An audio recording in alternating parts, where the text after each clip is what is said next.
नाजरीन, इस किस्त के आगाज़ में हम देखेंगे सुल्तान सलाहुद्दीन अय्यूबी कोंतेस मिला से एक कमरे में मुलाकात करते हैं और कोंतेस मिला उनसे कहती है कि करक को हासिल करने का एक ही रास्ता है,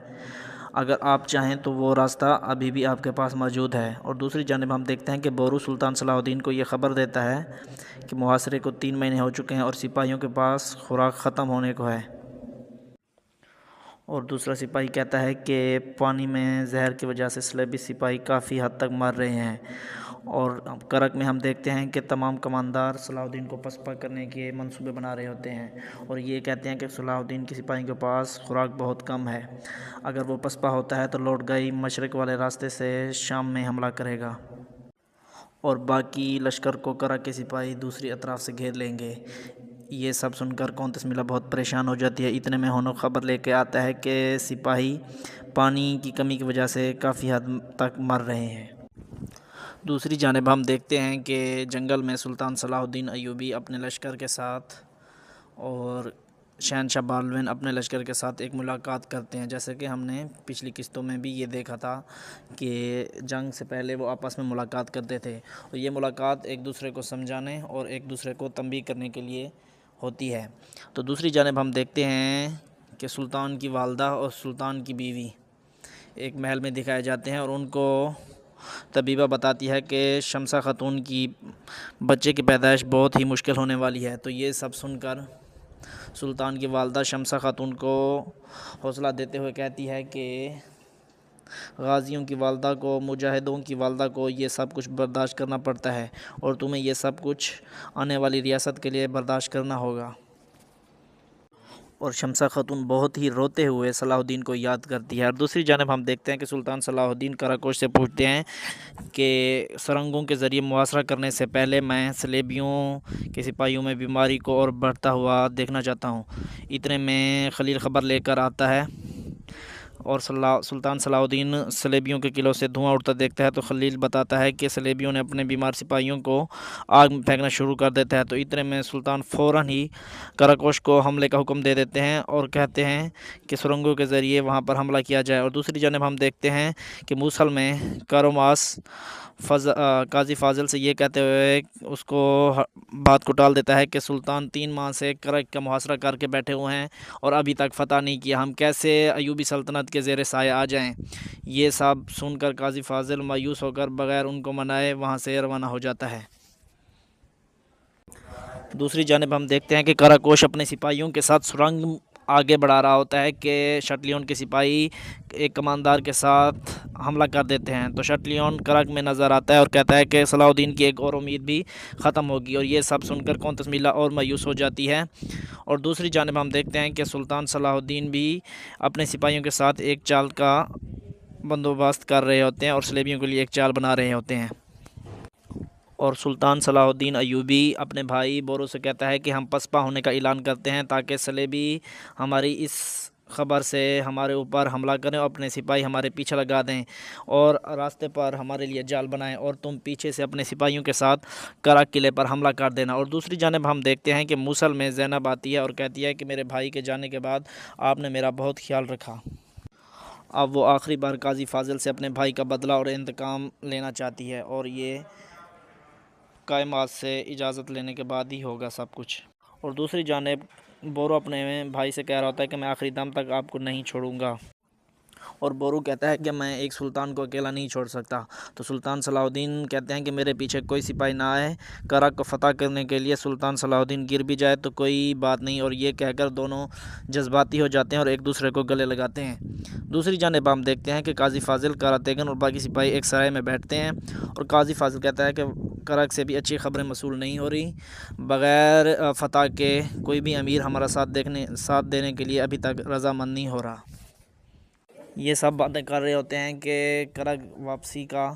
तो शटलियन के सिपाही इन पर हमला करके इनको गिरफ़्तार कर लेते हैं। और दूसरी जानिब ये ख़बर आ जाती है कि सुल्तान सलाहुद्दीन अय्यूबी पसपा हो रहे हैं। ये सब खबर सुनकर तमाम सलेबी कमांडर अपने फ़राइज़ पर चले जाते हैं और कोंतेस मिला बहुत परेशान हो जाती है। और ये ख़बर लॉर्ड गाय को भी मिल जाती है जो कि एक जंगल में मौजूद होता है और अपना जाल बिछाने लग जाता है। और एक्सेस अपने सिपाहियों के साथ लॉर्ड गाय को हर तरफ से घेर लेता है और एक बहुत ही ज़बरदस्त मुकाबला इनके दरमियान शुरू हो जाता है और एक दूसरे से पुराना इंतकाम भी लेते हैं। दूसरी जानिब हम देखते हैं कि बोरू भी एक कदम आहिस्ता आहिस्ता जाल की तरफ बढ़ रहा होता है और बेलियन भी उधर से देख रहा होता है और बेलियन बोरू का पीछा करते करते एक दूसरे का सामना हो जाता है और इनके दरमियान बहुत ही शदीद लड़ाई होती है और बोरू अपने जहन की चालाकी से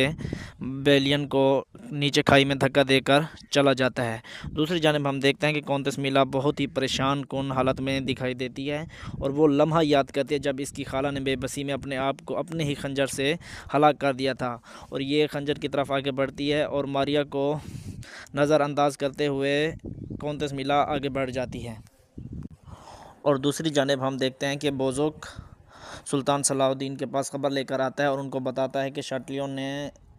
अपने सिपाहियों के साथ करा को छोड़ दिया और वो हमारे पीछे आ रहा होता है। और दूसरी जानिब हम देखते हैं कि बोरू गोगबरू से कहता है कि मैंने उस मालून शैतान बेलियन को मार दिया है और ये कहकर वो सब करक की तरफ गामजन हो जाते हैं। और उधर हम देखते हैं कि ज़ैनब काजी फ़ाज़िल से कहती है कि आपके गैर मुनसफ़ाना फ़ैसले से मेरा भाई मारा गया और काजी फ़ाज़िल बहुत ही गौर और मुतासिर होकर ज़ैनब की तरफ देखते हैं। दूसरी जानिब हम देखती हैं कि तबीबा वालदा सुल्तान को बताती हैं कि बच्चे की पैदाइश का वक्त आ चुका है और जंगल में हम देखते हैं कि सुल्तान सलाहुद्दीन अपने सिपाहियों के साथ जा रहे होते हैं और चाल के मुताबिक शटलियोन उन पर हमला कर देता है और कौंतेस मिला को दिखाया जाता है कि जो कि घुड़सवारी कर रही होती हैं और बहुत ही परेशान कुन हालत में किसी गुमनाम जगह पर जा रही होती हैं और सलाहुद्दीन के साथ गुज़ारे वो तमाम यादें लम्हात उनके जहन में गर्दिश कर रहे होते हैं और वो रो कर आगे बढ़ रही होती है। सुल्तान सलाहुद्दीन और खलील शटलियोन के सिपाहियों को ज़बरदस्त पछाड़ कर रहे होते हैं और आहिस्ता आहिस्ता इन सब को जहन्नम वासिल कर रहे होते हैं। दूसरी जानिब हंडोक खबर लेकर आता है कि सुल्तान सलाहुद्दीन के कमानदारों ने बाकी सलेबी कमानदारों का रास्ता रोक लिया, अब कोई हमारी मदद को नहीं आएगा। और दूसरी जानिब हम देखते हैं कि बेलियन लंगड़ाते हुए अपने कमानदार के साथ आगे बढ़ रहा होता है और कहता है कि मैं सुल्तान सलाहुद्दीन को ज़िंदा नहीं छोड़ूंगा और उनसे इंतकाम लूँगा। दूसरी जानिब हम देखते हैं कि कौंतेस मिला घोड़सवारी से गिरकर नीचे बेहोश जाती है और बेलियन अपनी मुकर्ररा जगह पर आ जाता है और बिल्कुल ही सुल्तान सलाहुद्दीन पर निशाना बनाने लग जाता है।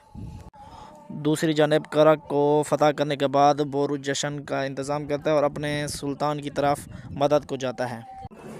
दूसरी जानिब हम देखते हैं कौंतेस मिला लंगड़ाते हुए जंगल में चल रही होती है और सुल्तान सलाहुद्दीन अयूबी सलेबियों को जहन्नम वासिल कर रहे होते हैं और इतने में हम देखते हैं कि बेलियन बिल्कुल ही सुल्तान पर निशाना लगा कर बैठे होते हैं। जैसे वो तीर चलाते हैं तो कौंतेस मिला सुल्तान सलाहुद्दीन को बचाने की खातिर आगे आ जाती है और वो तीर अपने सीने में ले लेती है और कौंतेस मिला सुल्तान सलाहुद्दीन की बाहों में वहीं पर दम दे देती है और ये सब देखकर सब कमानदार बहुत ही परेशान हो जाते हैं। और दूसरी जानिब हम देखते हैं कि बोरू अपने सुल्तान की मदद को एक सिपाहियों के लश्कर के साथ वहां पर पहुंच जाता है और इन सब को देखकर बेलियन पीछे हटने का हुक्म दे देता है अपने सिपाहियों को। उधर शाम में नन्हे अली के इस्तकबाल की तैयारियां हो रही होती हैं। सलेबी कमांडर जब वापस आते हैं बेलियन शटलियोन और लौट गए तो करक पर सुल्तान सलाहुद्दीन का झंडा देखकर बहुत ही मायूस हो जाते हैं और ये सब शिकस्त खुर्दा हालत में शहनशाह बालविन के सामने कुद्स में पेश हो जाते हैं। दूसरी जानिब हम देखते हैं कि शहनशाह बालविन गुस्से में उनसे हिसाब मांग रहा होता है और बेलियन कहता है कि अब सुल्तान सलाहुद्दीन से सुलह कर लेनी चाहिए। तो सब इस बात पर नाखुश नज़र आते हैं और विलियम हाँ में सारी लाता है और शटलियन गुस्से में आकर कहता है कि जब एक बादशाह बच्चा हो तो ये बात मुकम्मल करने से पहले शहनशाह बालविन उनको सज़ा देते हैं। दूसरी जानिब हम देखते हैं काजी फ़ाज़िल वो लम्हा याद कर रहे होता है जब